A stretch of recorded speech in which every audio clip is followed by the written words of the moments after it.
Taurus. This is a Taurus Sun, Moon, Rising, and Venus reading for the month of April. For your personal reading, kindly send me a direct message. Kamusta mga Taurus? Kamusta? Anong balita? Lalo na mga Taurus men, anong pinaggagawa nyo sa buhay? Taurus! Diyos ko po. Ang mga Taurus mabagal yung mag-decide. Pero pag nag-decide yan, nagko-commit ba talaga? Taurus man! What's happening? Okay. Someone is trying to stalk to learn the truth. Gusto niya ng katotohanan. Kung hindi daw makuha ang katotohanan, mag-iimbestiga. Let's see. Taurus, Sun, Moon, Rising, and Venus reading for the month of April. Let's see. Announce ko lang ulit na sale pa rin ang ating mga crystals. So, PM lang for the discounted price. At mag-ingat sa scammer. If in doubt, para sa mga bagong clients, message niyo muna ako. Okay? Taurus, Sun, Moon, Rising, and Venus reading for the month of April. Let's see sa mga Taurus. Let's see sa mga Taurus. Okay.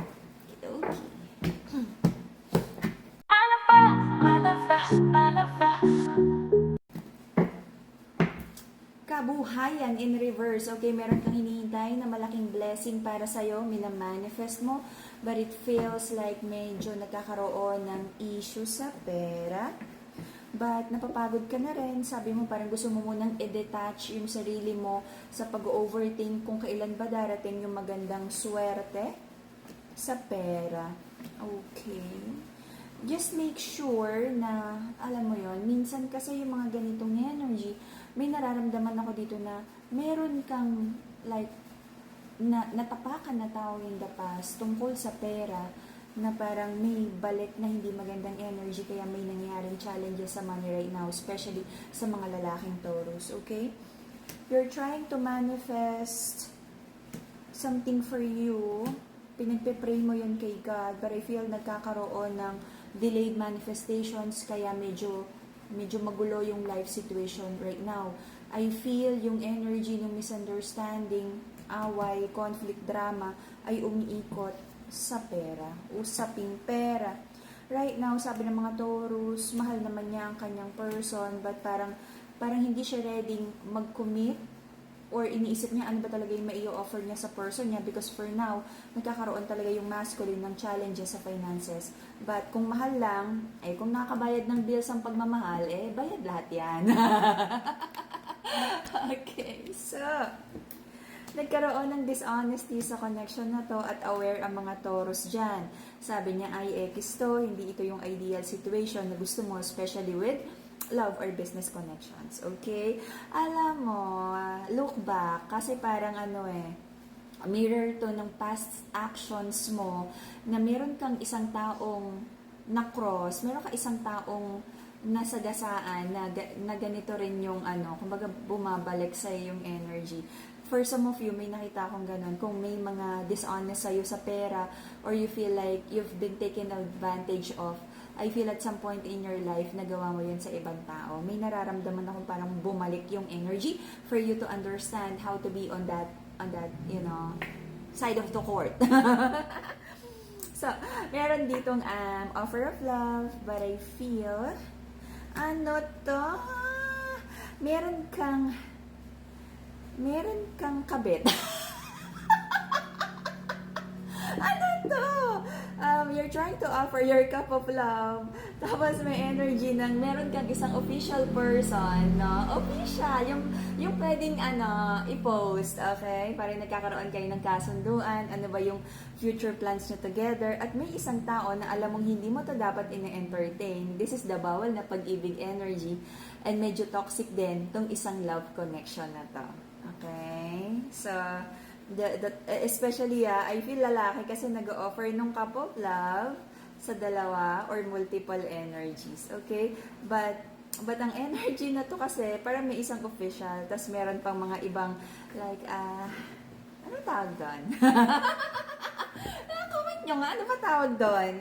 Aside from the official, anong tawag doon? Okay? Kayo ha?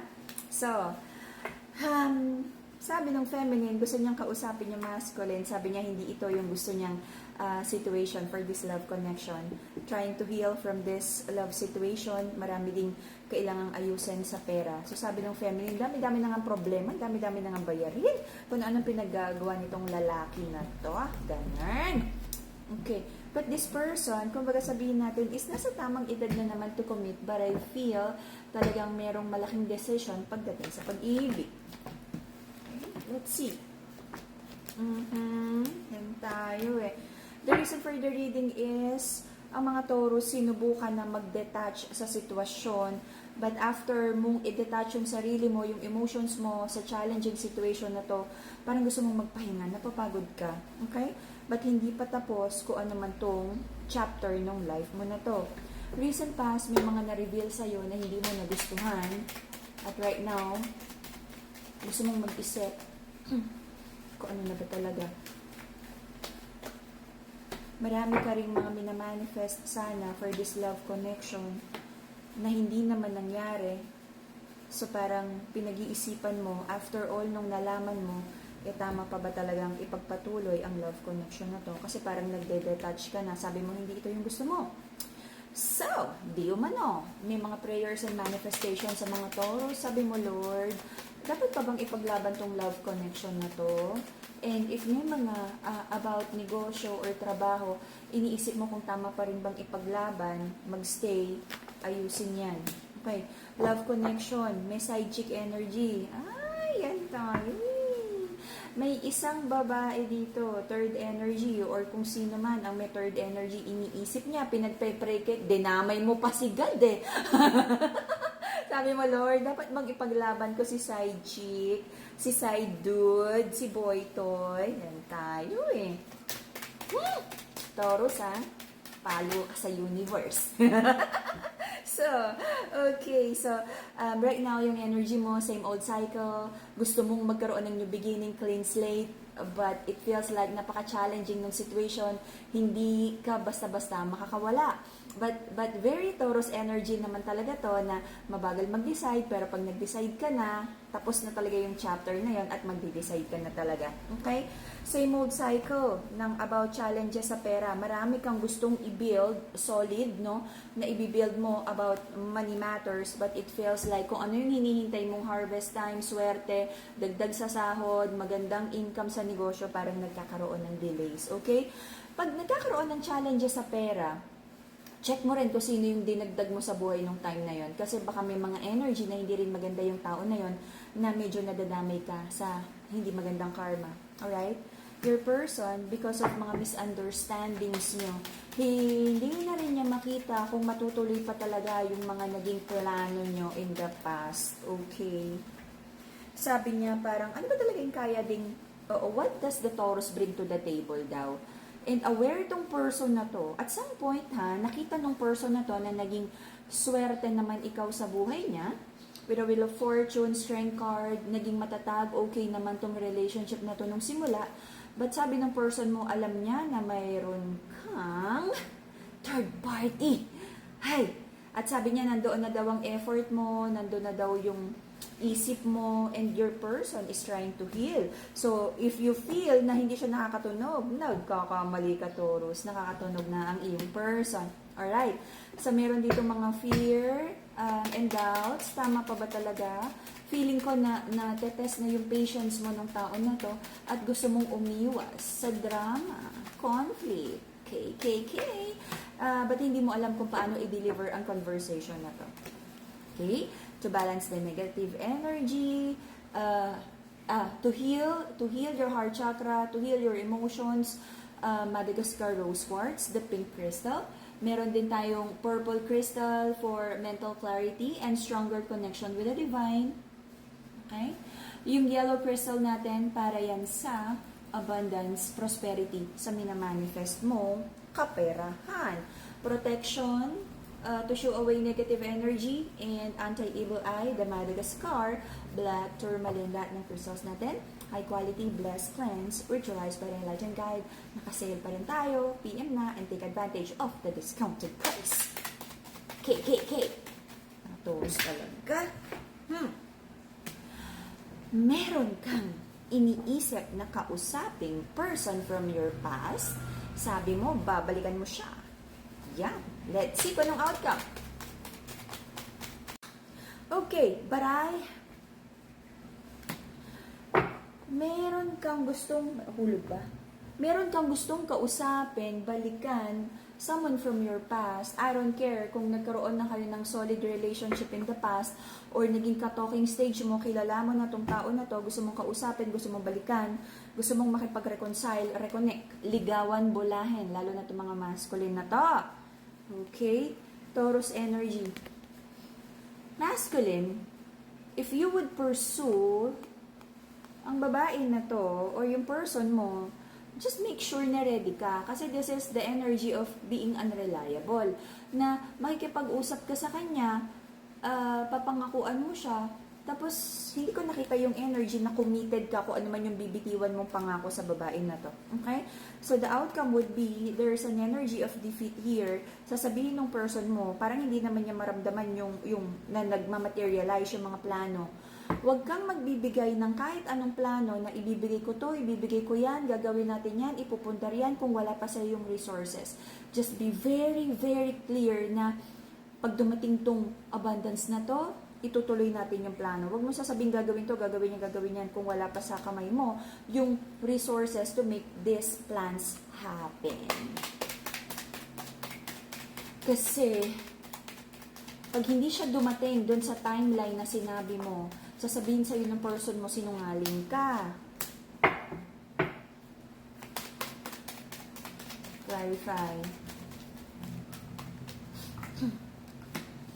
Okay. Okay. So, until the end of July, there's an energy for the Taurus, especially dun sa mga masculine, na meron kang gustong balikan, kausapin, to reconnect, bulahin. I feel may miscommunication here, block communication, limited communication. But feminine, be careful about trusting this masculine because there's an energy of like, alam mo yan, pag nakuha na niya yung goal niya, may challenge dun sa masculine to keep the ligawan energy. Parang biglang, bakit anong nangyari? After kang ligawan, biglang feeling mo hindi ka nag-exist. After kang ligawan, parang kumampante, kumuya-kuya-kuy na dun sa duyan, di ba? And the feminine might feel defeated at maaari nga naisip na kung ano yung mga ipinangakong ibibigay, hindi naman totoong ibibigay. So there's an energy here, mga Taurus, I feel, hindi nyo ipaprioritize ang love connection na to. Be very discerning sa mga intensyon ng mga tao. Ang nakikita ko ditong malinaw, mag-move forward towards goals until the end of the year, kung ano yung minamanifest. I feel, hindi ko sabing para sa lahat, para lang to, dun sa nag-move forward towards your goals, okay? Sa mga gumagawa ng actions, for those people who is taking action towards nung goals nila. Okay? Same din naman sa mga reading natin, kahit naman sabihin kong, soon, magiging okay kayo, kung hindi mo naman ginawa yung move to make this connection okay, diba? Kasi guidance lang naman to, nothing is set in stone. Binigyan tayo ni God ng free will. Kahit nga sabihin sa nayayaman ka, pagtamad ka, di ba? Hindi rin naman ikaw yayaman. Kahit naman pamanahan ka ng milyon-milyon, kung tamad ka, maubos din yan. Okay? So I feel maraming uncertainties, may mga trust issues about this connection na kailangan mo ng you have to know kung ready talaga mag-commit. Kasi pag nag-commit kayo, diyan magsisimula yung effort really, to make this connection work out. But for now, because of napakaraming uncertainties until end of July, I feel magfo-focus muna kayo sa kabuhayan package. Alright, so, for those who are manifesting abundance, Brazilian citrine, lahat ng crystals natin ay may orasyon, high quality, blessed, cleansed, and ritualized by the enlightened guide. Alright, may orasyon, may dasal ang ating mga crystal. Meron din tayong yung Nazar na amulet, anti-evil eye. And then, the lucky red string, meron pa rin tayo. PM lang, discounted price, nakasale pa rin tayo. And, careful para sa mga new clients, PM nyo muna ako before you settle the fees. Sasagot naman ako, Iya, para dun sa mga tumatawag, pag ako hindi po sumagot, ibig sabihin nasa reading ako. Sa mga na-read ko na, alam nyo yan, may mga tawag ng tawag. So, be mindful and be respectful na lang dun sa, yun na pag hindi ako sumasagot, ibig sabihin nasa reading po tayo, alright? So, yeah, sasagot ako hanggang pinakamabilis na kaya ko, alright? And that will be the Taurus reading for the month of April. See you again in a few days for your bonus reading. Bye-bye, Taurus!